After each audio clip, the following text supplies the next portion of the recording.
Tripura football association পরিচালিত রাখাল shield নামক out ও লিগকে সামনে রেখে মঙ্গলবার থেকে উমাকান্ত মিনি স্টেডিয়ামে অনুশীলনে নেমে পড়েছে রামকৃষ্ণ ক্লাব।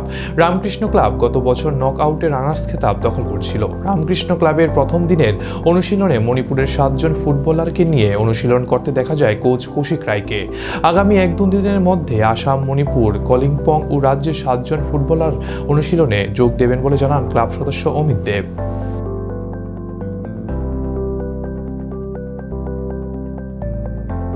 আজকে থেকে প্র্যাকটিস শুরু হয়েছে।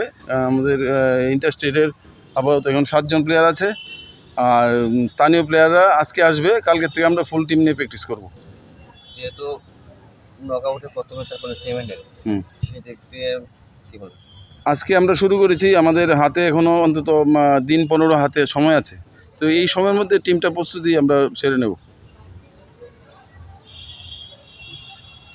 প্র্যাকটিসে কোনো ম্যাচ আপনারা খেলবেন কোনো আমরা এই যেহেতু আমাদের সেমিফাইনাল ফার্স্ট ম্যাচ, আমরা আশা করব যে কমপক্ষে অন্তত 5টা আমরা প্র্যাকটিস ম্যাচ খেলব।